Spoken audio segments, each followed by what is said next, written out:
Hey gamers, today we're going to look at Hadara. Let's check it out.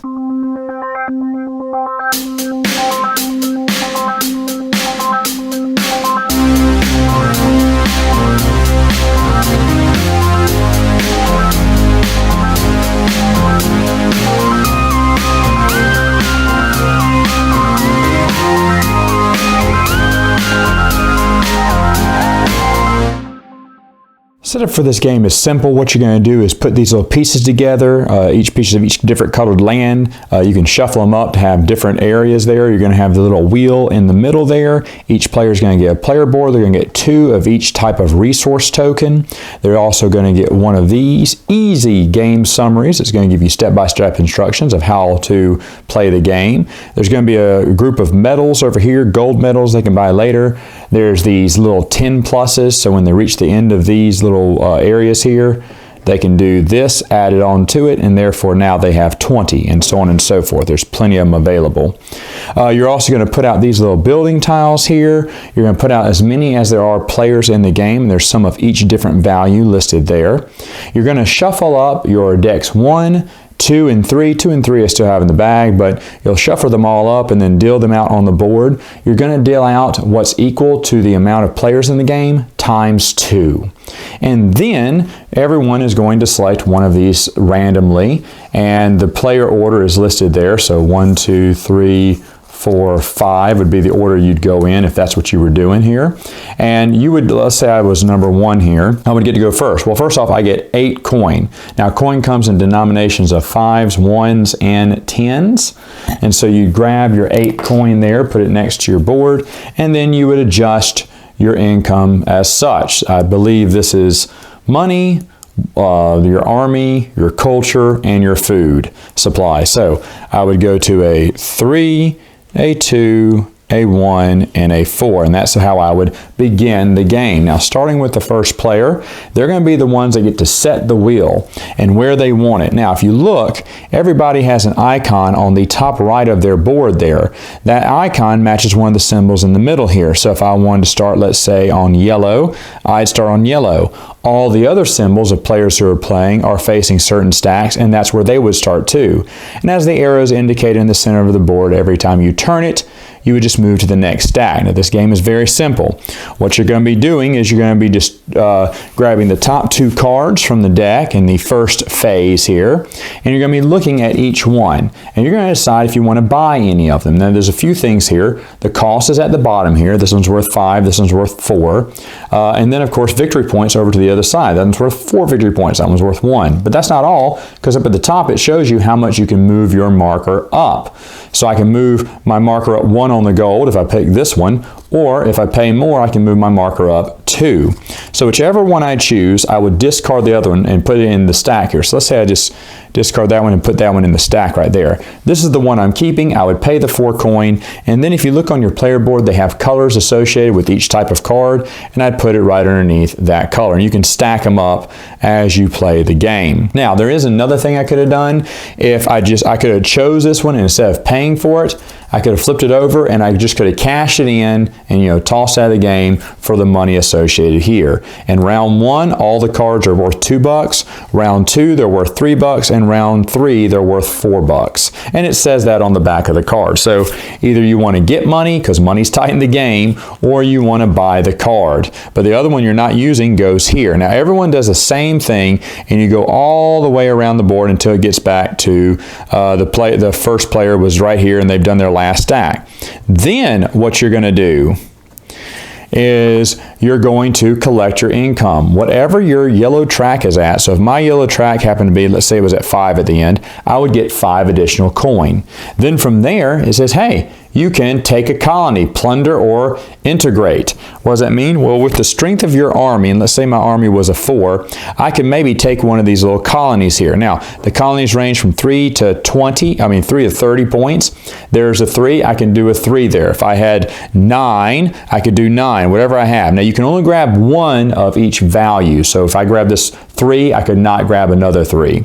And then you have a choice. You can either plunder it and get 3 coin, as it says here, or you can take it over and basically just pay a coin and integrate. them within your colony. If you paid a coin, there's no take-backsies here. You would flip it over, and each one of these on the back are different. They may give you more victory points, they may give you less victory points, but they also may let you go up on certain tracks. So this one let me go up 1 on my culture, so my culture would go up 1. And so basically that's the decision when it comes to taking over these colonies. Now the next step here is to carve a statue. There are 4 types of statues on each player's board. They are all the same. And basically what you're doing is you're going to see if you have enough blue points to get these. These range from 6 to 30. And let's say I did have 6. Well, I could play for this one. So now I have a choice. I have to take one of these tokens that everyone has. Everyone has 2 of each color token. And I have to decide which one I want here. Now, if I took, let's say, the green here, and I put it here, place it like that, all right, not only am I getting 4 victory points at the end of the game, but my green income goes up 2. So I go up 1, 2. And of course, I could have done that with any color and gotten the same result. Now, if you don't want any of those tracks to go up, there's another thing you can do. You can put this 1 victory point there. And that 1 victory point would equal 1 times whatever this number is. So it'd be 2, 3, 4, 6. You know, if you're just trying to get those extra victory points, you don't need extra stuff on your track. All right, so that's what building these costs and building these cities or taking over these colonies would be. Now after that, then you get to phase B, and you see it now has all face-up cards. Basically, now when I turn the wheel, I go here. Now I can only look at the top card on the deck, and I can say, hey, do I want this top card? And again, I have the choice. I can't look through the deck, but I can look at the top card and say, I can either buy it or sell it. And that becomes the decision for everyone as we slowly move around the wheel to each decision. Now once that, all the cards will be gone, they'll be played through, and then you'll go back through phase B again. You'll be collecting your income again. You'll be seeing if you have enough to take a colony. Maybe the first time you didn't, maybe this time you do, or maybe you have time to take both of them because you really went up a lot on the last round there. Or if you want to carve a statue, it gives you that option again. Finally though, feed your people. You need 1 food per card in your hand. So even there are cards here, and a lot of the purple cards have, instead of people, they have like little actions here. This lets you go up 3 in the red. Okay, even if you don't have a person there, that is a person in your colony. That's a card in your colony. And so you have to have, for each card that you have on your player board, you have to have the amount of food. Any cards that you don't have, if your cards exceed your food, then you have to get rid of a card. When you get rid of a card, you're going to lose whatever income that is on the track. So for instance, let's say I wouldn't want to get rid of this one, but if I did, I'd go down 2 food and 1 coin. Why would that be bad? Because then I have to get rid of 2 more cards, because then I'd be short again. So let's say it was the blue. Well, not that one either, but let's say he just had that 1 blue there. Well, if that's the case, then I would just move down the 1 blue and that would be it. So that's what you have to do if you don't have enough food. Then finally, before you go to the number 2 cards and rinse and repeat this again, you get a chance to buy gold or silver medals. And as you see, for the first area, they cost the cheapest but get more expensive the longer you go in the game. What is a silver medal? There are 2 spots for silver medals here, and they can either be, you can either get take one of your little color tokens, and however farther you're longer around the track, you may want to go ahead and just put one here, which means, hey, I'm going to get half a point for every point I am on the track here. So on the green track here, half a point. Right now I'm at 6, so if that's how I ended the game, I would have 3 victory points at the end of the game, but most likely I'm probably going to have something like 26. So I may have 13 points at the end of the game. So that's kind of how it works there. Now you can do the same. Maybe I put another green here and now I get a point for each green I have on my track. Or maybe I want to go up another track and I'd pick blue like that. Again, those silver medals go up higher the longer you wait in the game. The other one is gold medals. There are 2 spots on your player board for gold medals. They each have 7 victory points on it. When you buy one, you'll place one there. And for every match of every different color, like you have 1 of each color, you're going to get 7 points. So if I had 3 of each color, I'd get 21 points at the end of the game. However, if I got another gold medal in the game, now I'm getting 14 points for every match I made. So instead of 21, I'm getting 42 points at the end of the game. And that's what gold medals do. Now, again, after you've decided who's getting their gold medals or not, you go to the second age. You do the same exact thing. Go to the third age. Do the same exact thing. And of course, you add up all your victory points, and they give you an awful little pad here to add up your points with. That's going to run out very quickly. But You play with this and you add up the points. Whoever has the most points wins. Now there are some expansions in this game. One expansion is this one right over here. This sets up, I can't remember the name of this one, but this one gives a bunch of these tiles. They are all the same at the front, meaning if you ever get to 24 in culture or 24 in your army, you can take this one and you can either plunder it and get 12 coins or pay 4 coins and get whatever's on the back. Could be different victory points, and it will always be the number 5 there, which means I could also either flip this over and get an extra 5 victory points, or flip it over like this and go up 5 on whatever color token I decide to place there. That is optional. That is very hard to get to. We still haven't gotten to that one yet.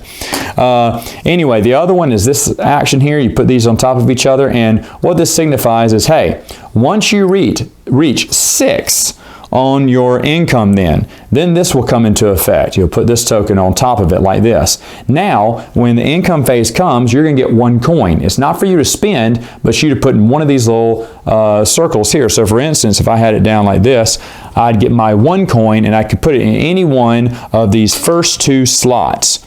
Only the first 2 slots here.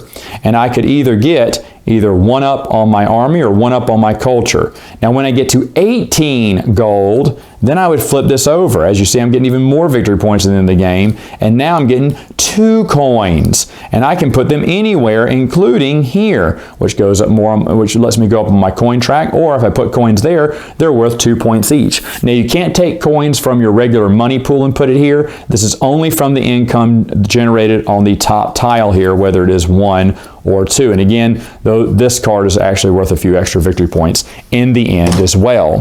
One last expansion that they have is basically Nobles and Inventors. Basically, this is just extra cards for your deck to kind of mix it up and change things up and kind of make things a little bit fresh in your game. There's another expansion that gives you, I think it's called New Nations, that gives you extra starting cards. I bought it, but it hasn't come in yet. And that's the game. Final thoughts. What do I think about the game?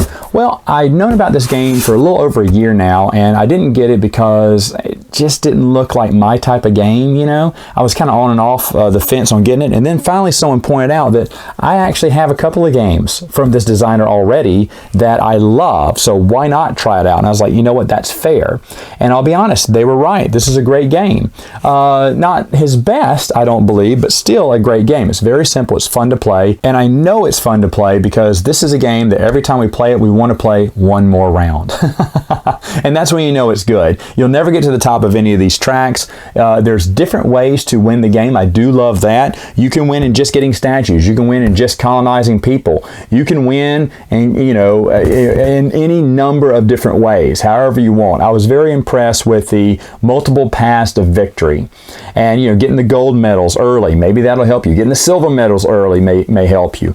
Like I said, different ways. I won one time by just going up in gold and food, and that way I didn't have to worry about, I could buy a bunch of cards, I could feed all those cards. It didn't matter if I was going up on any of these tracks, which I don't think I ever got any one of these, hardly, but I was getting the gold medals, I was getting the half points for each, full points for each, and actually ended up winning the game by doing that. So like I said, nice little strategy I didn't know existed. And of course purple gives you just a little miscellaneous of everything else. So pretty good game, pretty fun game. Do you need the mini expansions? No, but the extra cards are kind of fun to play with. And even though, I mean, we have enjoyed the other expansion too. I still can't remember the name of it, but the monuments and everything, those were fun too. So it's not needed, but if you got them, it's probably going to add a little bit more flavor to your game. All right, gamers, that's it for now. Until next time, you know what to do. Game on.